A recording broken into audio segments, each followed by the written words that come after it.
This Talking Flutes podcast is kindly sponsored by Trevor James Flutes, making life sound beautiful. You can show them some flute love by following them on Instagram at TJ Flutes, Trevor James Flutes on Facebook, and at trevorjamesflutes.com.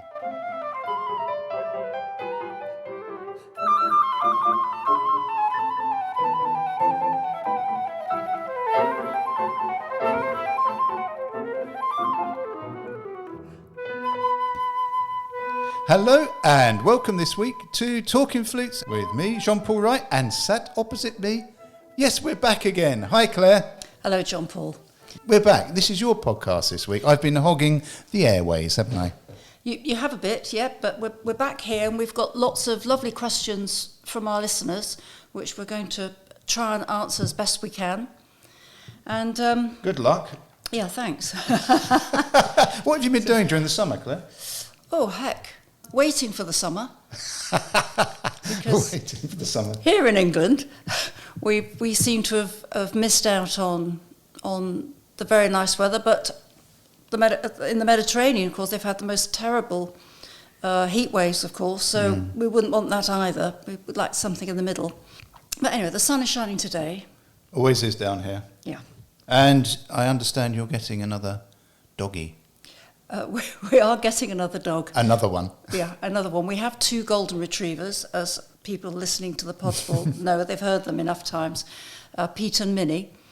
And we're now getting Louis. He's another golden retriever, a rescue from Turkey. Oh. 2 years old. The house is going to be manic. How do you think the 2 will take to Louis? I think Pete will be very happy to have a friend, and Minnie will sort him out.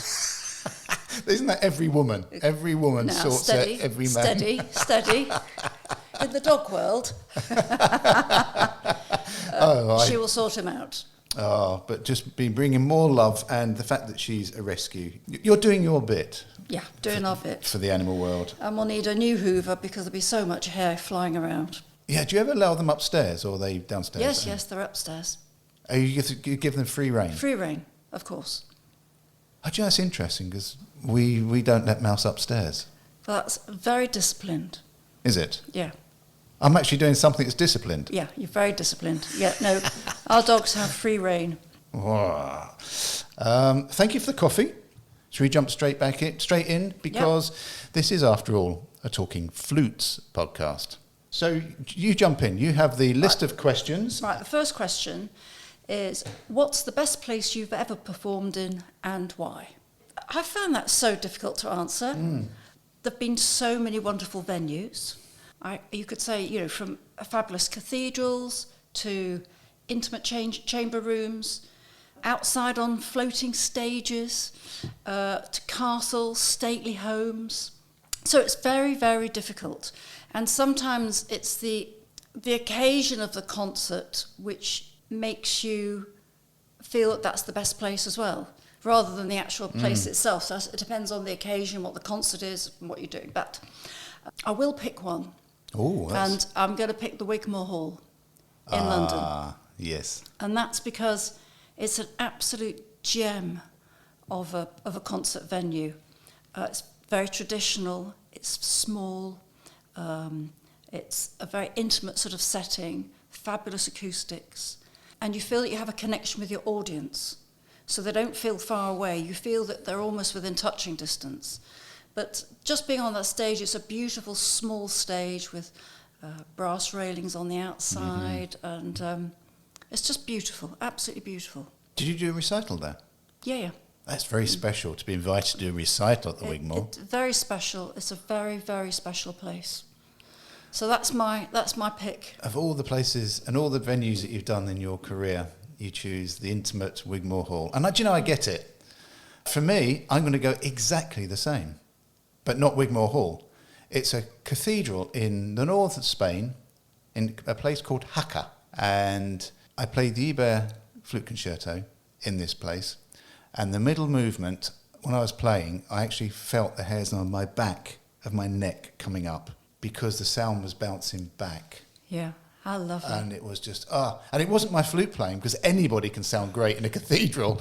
It was just something magical. And even now, as I'm thinking about it, when we're talking, this was in 1988, 89, well, a long time ago. Were you at school then, Jean-Paul? I'm 60 next year. I'm not a pup anymore. But I can still feel that there is a time in your life when you play where something happens. And as you said, it could be on a big, it could be the Albert Hall, it could be the Carnegie Hall, and it could be the Sydney Opera House, anywhere that you've played, but something makes a certain performance magical.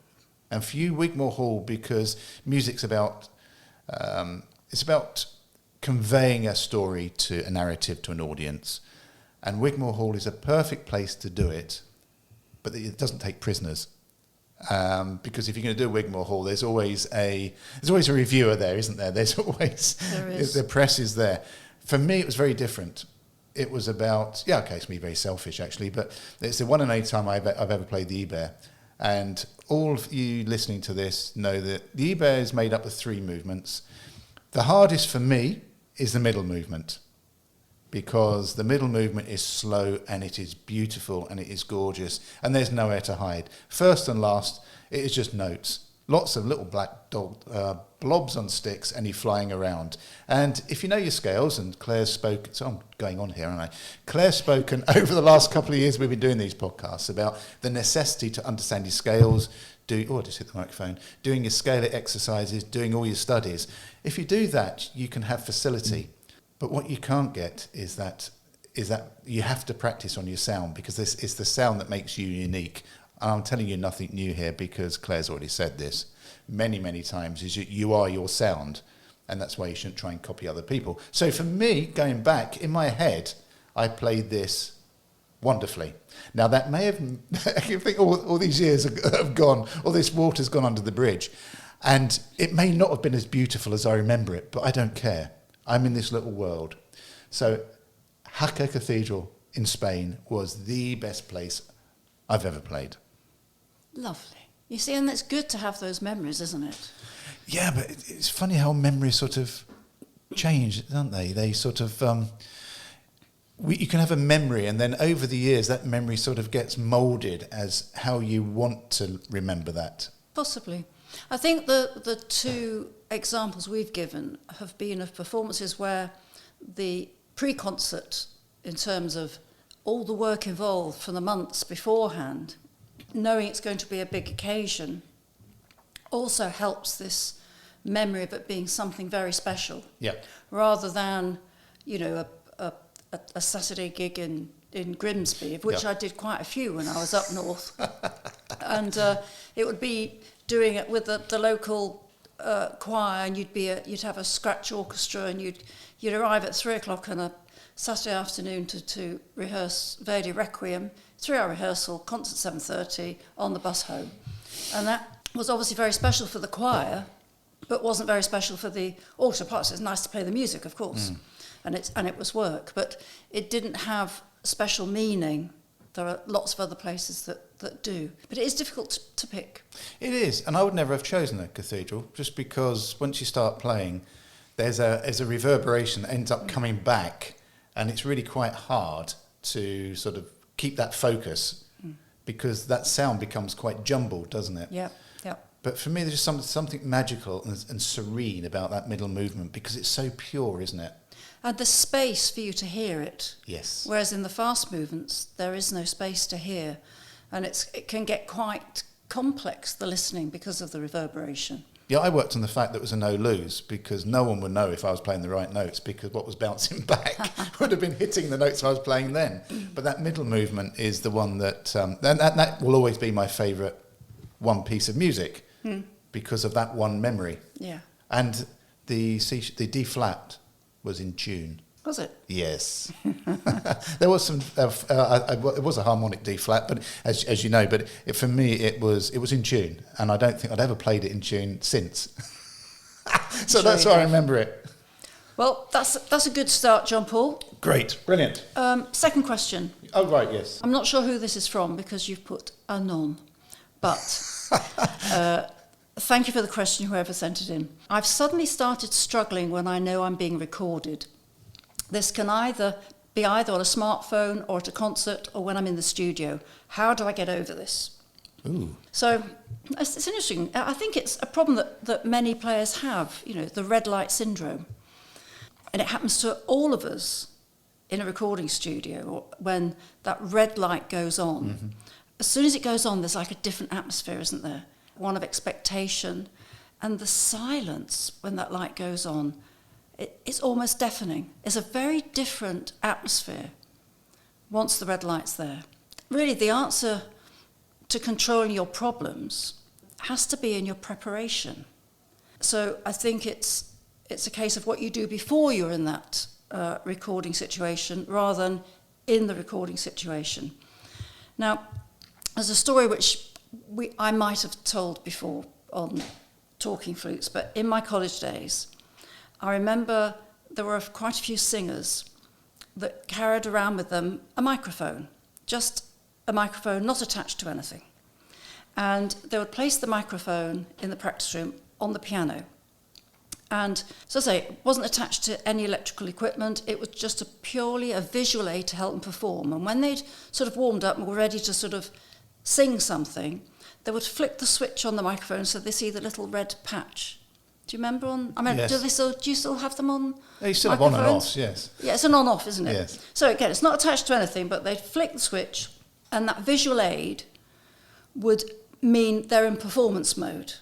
So I've frequently recorded sessions of my practice throughout my career because it's always been such a great learning tool.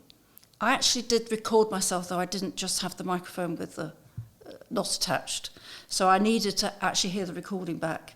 And it helps you be aware of things that you do well as much as things that you don't do well, which I think is important because musicians are generally, they can be very negative and think the worst, that this didn't, you talk to people when they come off stage, I didn't do that so well, didn't do this so well, rather than, no one comes off the stage and goes, I nailed that. they just don't do it. I mean, I'm absolutely the same. I remember after performances, if only I'd done this or that. Probably the audience has never noticed it. I guarantee the audience won't notice when you make little slips. What I'm saying then, if you get used to recording yourself regularly when you practice, then when you actually do get to recording, it shouldn't feel too different to that time. And when you listen back to your practice recordings, don't listen back immediately. Wait a few days so you can be objective about it.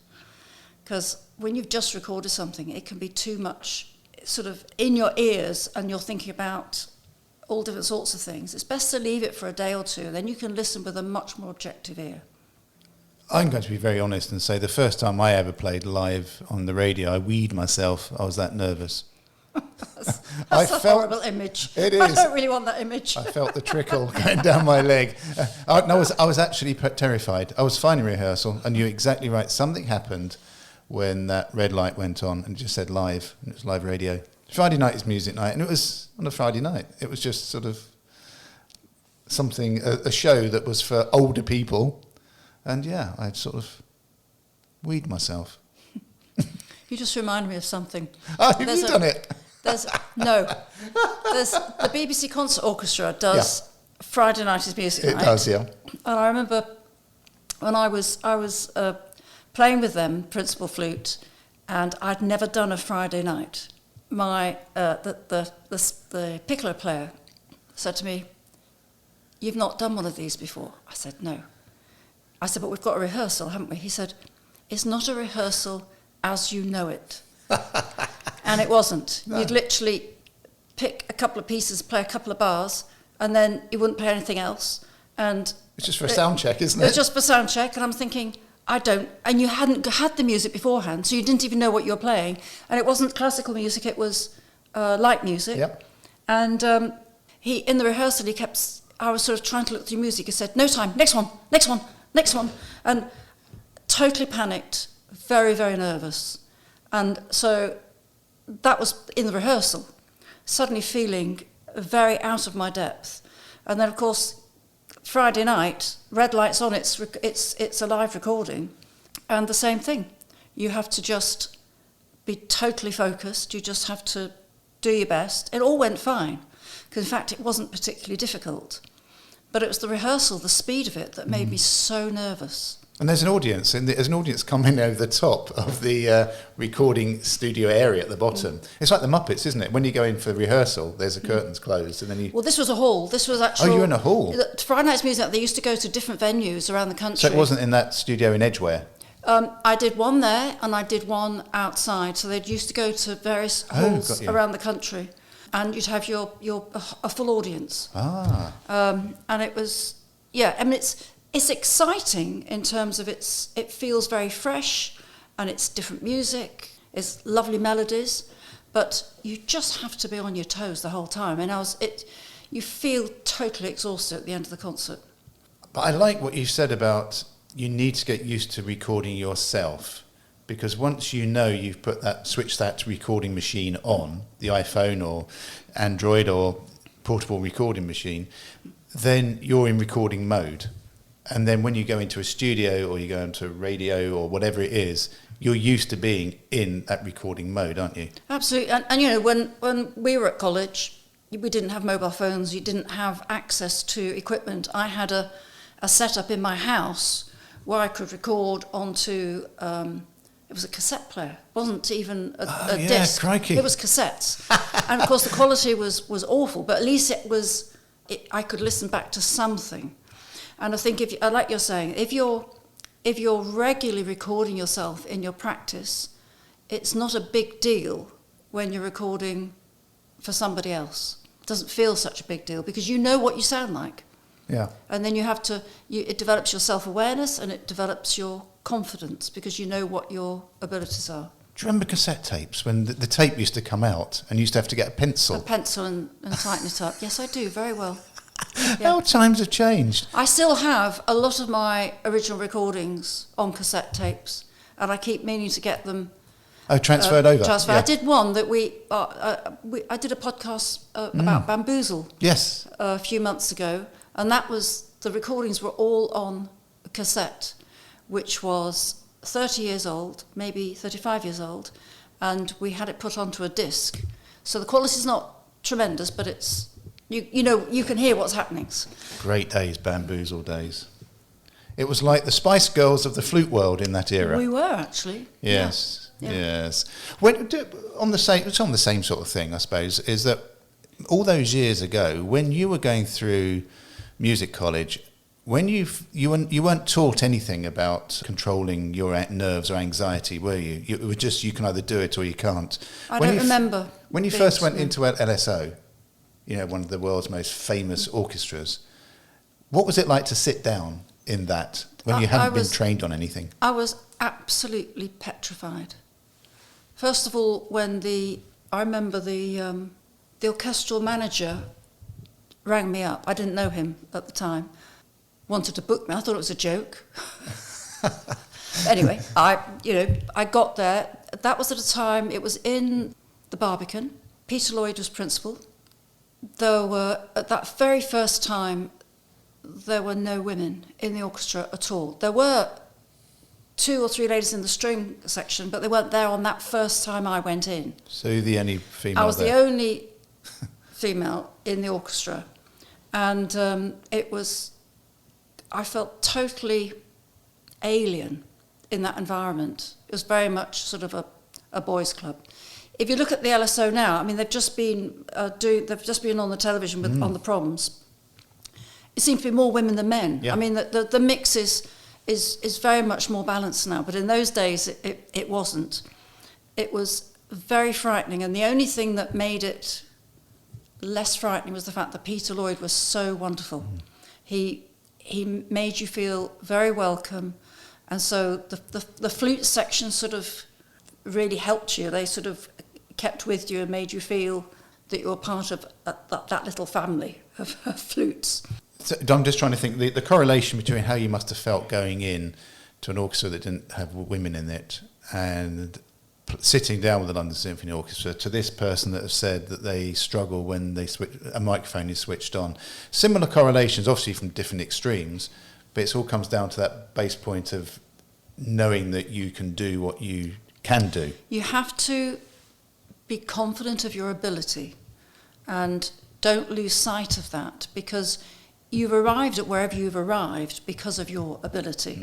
And you need to, you know, in these situations, you have to draw on your own experiences and try and keep calm in sort of extreme circumstances, you know. And then once you've done it once, the next time is not so difficult. And you always found that, didn't you? Once you've done it once. Okay, so when you've done something once and you haven't performed, as you say, no, I don't know anyone, like you've just said, that's come off stage and say, oh, I nailed that. It's very different to being an athlete where you know you've nailed it. Yes. So when you've come off stage or off a recording and you've played something and in your head you can just remember the bits that you didn't do as well, the next time you come to play that, do you remember that part that you didn't play as well? Do you regard that piece or that experience negatively? Or do you try and use it as a learning experience and say, no, I'm going to hit it next time? I think generally I always put it out of my head. Oh, well. So it didn't really happen. Because the thing is, when you've really worked hard to prepare for something, you can play it. I mean, I didn't tend to play pieces. I'm talking about in my professional career. Yeah, absolutely. I didn't tend to play pieces that I couldn't play. So if something, and we're all human, things go wrong, but that's just life, and not many people will notice. So the next time it'll that bit will probably go right, and maybe something else slips. You just don't know. You don't know what's going to happen.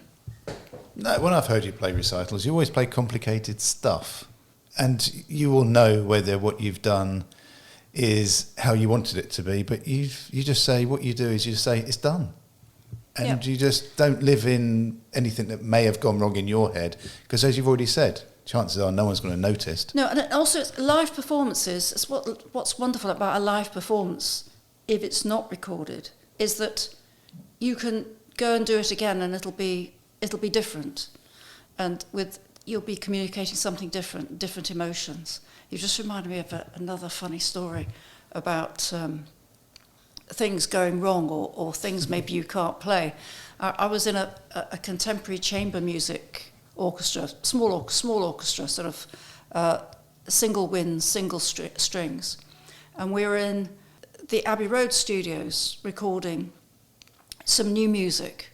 And it was what we used to call squeaky gate music. Yeah, we all know that, yeah. Yeah, so there wasn't much you could latch onto. Mm-hmm. And one of the composers, we were in the studio for a few days, but one of the composers hadn't quite finished writing. We'd finished one day, sort of about 7 o'clock at night, and we were due in 9 o'clock the next day. So I said, remember, Abbey Road in London, and I had a good hour and a half commute in. And then 7 o'clock that night, the composer came in and said, I've just finished, this is what we're doing tomorrow morning, first thing. And he panned me my part, and it was basically piccolo, and it was all in the third register, and it was all like hemi, demi, semiquavers in the third octave.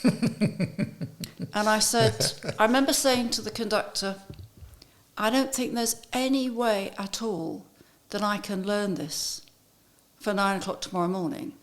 And he very kindly said, well, you just have to. Oh. Yes. So came back 9 o'clock the next morning. I said it was impossible. So anyway, I remember just playing lots of notes in the third octave, very fast. And afterwards, I made it up. And the composer thanked me afterwards. So they didn't know. But it was an effect. I think what he wanted was an effect of something a little bit wild and manic. And it was, because I was so on edge about the whole thing. But yes, it's interesting. Sometimes your other things take over. And I hated not playing things right. But in this particular occasion, I just didn't have a choice. That's interesting, isn't it? Hating not playing things right. I always want to. Did you ever take liberties? Play right. I want to play the right things. Do you ever take liberties with a piece? Liberties are something slightly different. I don't like going wrong. Oh, got you. I'm quite a perfectionist in what I'm doing, but there will be liberties within that. Mm-hmm. But this particular occasion, I just made it up because it was impossible to play what was there because you couldn't even read the notes. They were so small. You couldn't, and they were, about 6 ledger lines up, and I just couldn't see. So it was a case of sink or swim. So I swam, but with different things. So there's method in the madness with that one. Yeah. Anyway, we digress. We does. But I think the bottom line is that just record yourself all the time and just become used to that recording button going on. Yep. Great. Right, Claire, I think we could keep going. We have this big long list, and I'm sure there's been this. We both understand with podcasts is that I end up doing long ones, and you do the shorter ones, which is what people actually want. And when I look through the analytics, a lot of people actually turn off the podcast and then revisit it after about 30 minutes, because I think people either listen to it in the car or on a commute. And I think for these ones, we'll try and keep them to around about 30 minutes, nice and short and sharp. See how we go from there. And if I think it's a good idea. And if people want longer ones, just let us know. If you want even shorter ones, then let us know too. We're here for you, aren't we? We are, but also trying to keep the variety, aren't we? So that we have sessions like this where we're answering questions, and please keep sending them in because we really like them. And then we have sessions where we're talking to other people. Yep. I'm hoping to do a sort of a teacher's corner where we're talking about specific aspects of flute playing in the coming year. So that'll be something different as well. And if any of the listeners, if you have any other ideas you'd like us to do, then do write in. Yeah, please do. And on that note, wishing you all a wonderful week. Thanks to Claire for inviting me down. And may your week ahead be musically fulfilling and your low C sharp especially in tune. Bye-bye.